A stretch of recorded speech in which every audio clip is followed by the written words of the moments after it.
Your mind is a radio stuck on a station that plays nothing but anxiety, regret, and worst-case scenarios.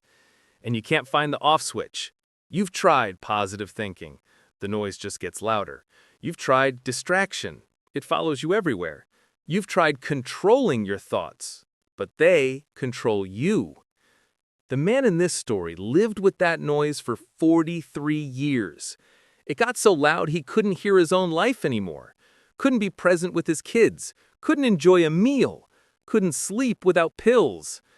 Until he discovered something counterintuitive. The way to quiet your mind isn't to fight the noise, it's to stop listening. This is his story, and it might save you decades of suffering. Now, I need you to understand why this video matters. This will show you how to empty your mind. Not through forced meditation or positive thinking, but through a fundamental shift in how you relate to thoughts. Most advice treats thoughts as problems to fix. This shows you that thoughts aren't the problem. Your relationship with them is. You'll learn why a busy mind isn't a broken mind, why emptiness isn't about having no thoughts, but about not being owned by them, and how peace comes from space, not control. So let me tell you about Michael. He's 43 years old, successful architect, beautiful family, 2 kids, 8 and 11, a wife who loves him, a house in a good neighborhood. From the outside, everything looked perfect. But inside Michael's mind, there was no peace, just constant noise.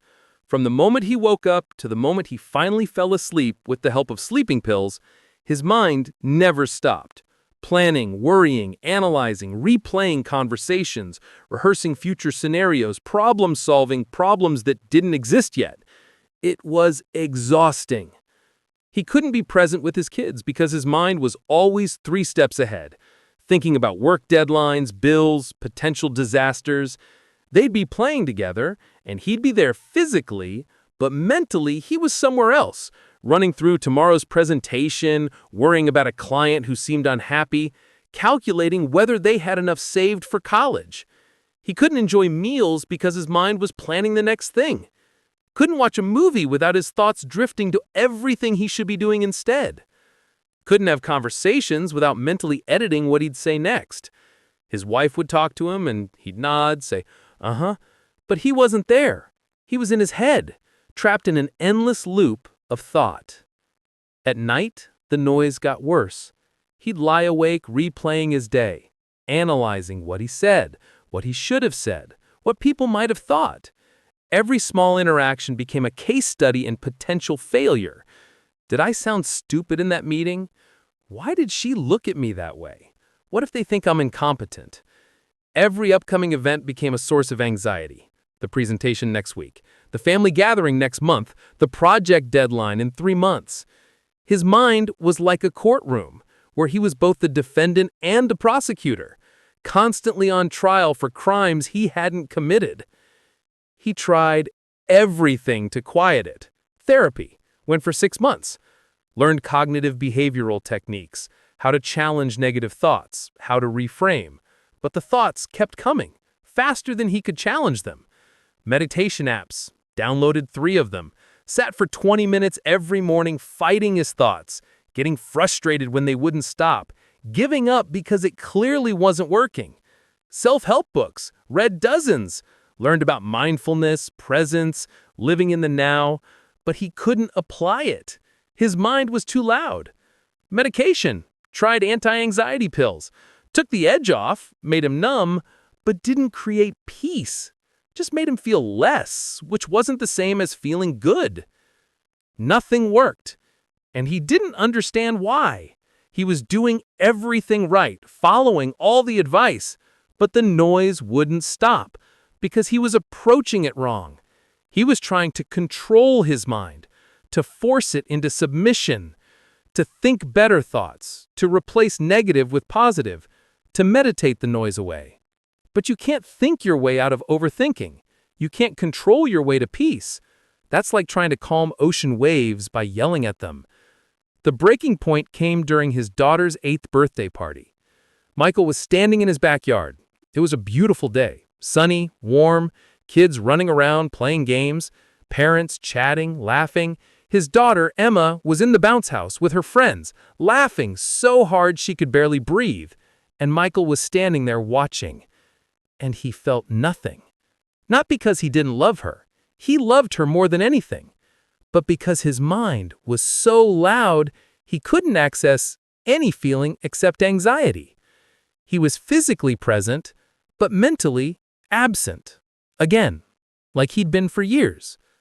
His wife Sarah pulled him aside, led him into the kitchen where they could talk privately, and she looked at him with these eyes, not angry eyes, just sad, tired eyes, and asked if he was okay. And Michael said something he'd never admitted out loud. "I'm not okay. My mind won't stop. I can't remember the last time I felt peace. I'm exhausted. I'm drowning in my own thoughts, and I don't know how to stop." She looked at him with tears starting to form and said, "I know. I've been watching you disappear for years. You're here, but you're not here. You're with us, but you're somewhere else. And I don't know how to reach you anymore." And that broke something in Michael, because he'd thought he was hiding it, thought he was doing a good job pretending. But the people who loved him could see him slowly vanishing into his own head. That night, after everyone left and the kids were in bed, Michael sat alone in his living room. And he asked a question that would change everything. What if I'm not supposed to stop the thoughts? What if trying to stop them is the problem? He'd spent his whole life treating thoughts like enemies to defeat, like invaders to repel. But what if they were just thoughts? What if the problem wasn't the thinking? What if the problem was his relationship with the thinking? He started researching, not meditation techniques or thought control strategies, but the nature of thought itself. And he discovered something profound, something that shifted his entire understanding. Thoughts are like weather. They come and go. They arise and pass. They don't require your participation. They don't need your permission.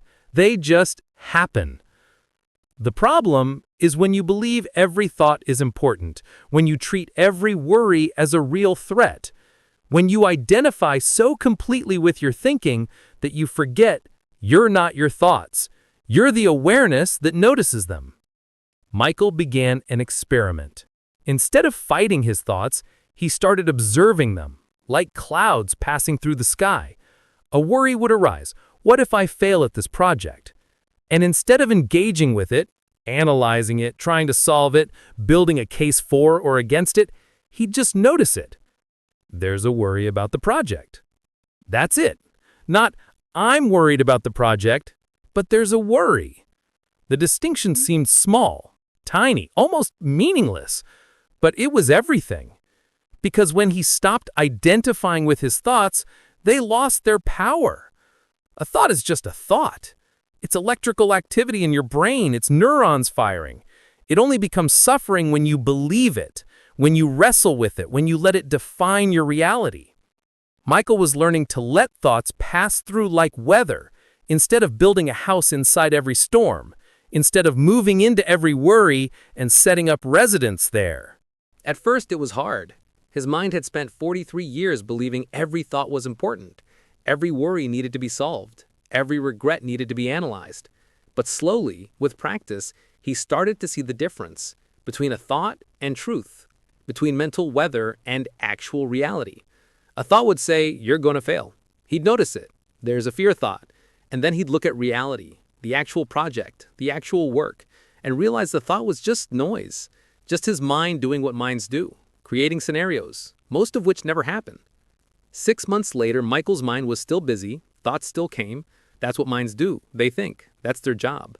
But he wasn't owned by them anymore. A worry would arise and he'd notice it, let it pass, return to the present moment. An anxious thought about the future would appear and he'd acknowledge it without building a case around it, without letting it hijack the next 3 hours.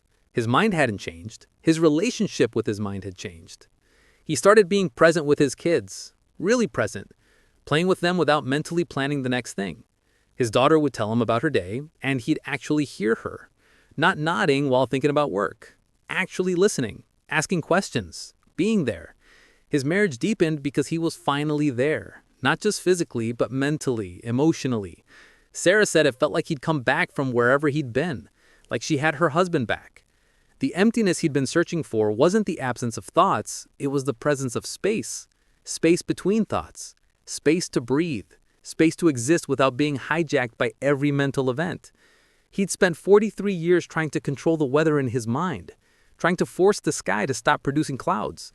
Now he was learning to be the sky, vast, open, unaffected by whatever passed through. Michael tells people now, I talk to him sometimes, he says peace isn't about having no thoughts, it's about not being at war with the thoughts you have. It's about creating space. And space isn't empty, it's full of presence, awareness, life. The emptier your mind becomes, the fuller your life becomes. That's the paradox nobody tells you. So what did Michael actually discover? What truths allowed him to empty his mind and find peace? First truth, you are not your thoughts. This is the fundamental misunderstanding that causes so much suffering. You think you are your thoughts, but you're not. You're the awareness that notices thoughts. Thoughts arise in consciousness like clouds in the sky. The sky doesn't grab onto clouds, doesn't analyze them, doesn't fight them. It lets them pass. When you realize you're the sky, not the clouds, thoughts lose their grip. You can watch them without becoming them. Second truth, emptying your mind isn't about having no thoughts. Empty doesn't mean blank. It means spacious. A mind full of clutter has no rooms or presence. An empty mind has space. Space to breathe, to feel, to respond instead of react. You don't empty your mind by stopping thoughts. That's impossible. You empty it by stopping your attachment to thoughts, by letting them come and go without building a story around each one, without making each worry into a 3-act drama. Third truth, the harder you fight thoughts, the louder they get. Resistance creates persistence. When you fight a thought, you give it energy. When you try to suppress worry, it grows. Michael learned this the hard way, spent years trying to force his mind to be quiet, and it just got louder. The path to peace isn't through control, it's through surrender. Not giving up, surrendering the fight. Letting thoughts be without needing to fix them, analyze them, or eliminate them. Fourth truth, peace is your natural state when you stop disrupting it. You don't create peace, you uncover it. Peace is always there underneath the noise, but you keep disrupting it by engaging with every thought, treating every worry as urgent, replaying every regret. Stop disrupting peace, and peace appears. Not as something you achieve, as something you already are. So how do you actually practice this? How do you learn to empty your mind and live in that spaciousness? First practice, the observer exercise. Several times a day, pause and notice your thoughts without judging them. Simply observe. There's a thought about work. There's a worry about money. There's a memory from yesterday. Don't engage. Don't analyze. Just observe like you're watching cars pass on a highway. You don't chase after each car. You just watch them go by. This builds the muscle of awareness, the ability to see thoughts without becoming them. Second practice, the labeling practice. When a thought arises, label it. Thinking, worrying, planning, remembering. The label creates distance. It reminds you that thinking is an activity, not your identity. You're not a worrier. You're someone experiencing worry. The distinction is freedom. It's the difference between saying, I am anxious, and saying, I'm experiencing anxiety. One makes it your identity, the other makes it a passing experience. Third practice, the 5-breath reset. When you notice your mind is overwhelmed, completely hijacked by thoughts, stop. Take 5 slow breaths. Focus only on the sensation of breathing. Air coming in, air going out. Thoughts will come, they always do. Let them. Your job isn't to stop them, but to keep returning to the breath. This teaches your nervous system. I can have thoughts without drowning in them. I can create space whenever I need it. 5 breaths, that's all. But done consistently, it changes everything. Fourth practice, the evening empty. Before bed, sit quietly for 5 minutes. Let your mind dump everything. Worries, plans, replays.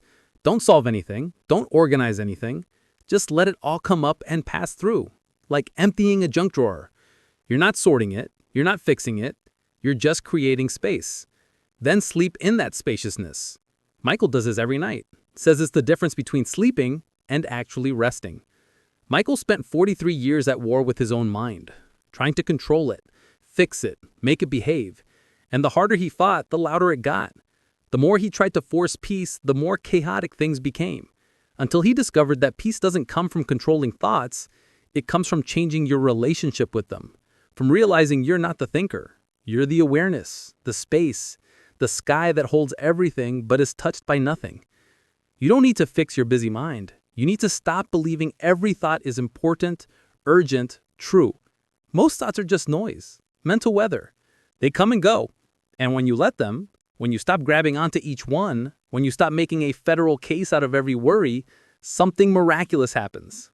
Space appears. And in that space, peace. Not the peace you create through effort, the peace that was always there, waiting for you to stop fighting long enough to notice it. Here's your truth. Say it with me. My thoughts are not my identity. I am the awareness that watches them pass. Say it again. Peace isn't something I achieve, it's something I uncover by letting go. One more time. An empty mind isn't a blank mind. It's a spacious mind, and spaciousness is freedom. If this shifted how you see your thoughts, if something clicked, if you feel even a little bit of that spaciousness right now, hit the like button. Not for me, for you. As a commitment to stop fighting your mind and start relating to it differently. Drop a comment and tell me, what thought do you need to stop believing? What mental weather has been running your life? Make it real. Name it. And subscribe for more wisdom about finding peace in a noisy world. You're not broken. Your mind isn't broken. You've just been relating to it wrong. Treating clouds like they're permanent structures instead of passing weather. Now you know better. Now you can be free. Now you can live in the spaciousness that was always there, waiting for you to stop fighting long enough to notice it.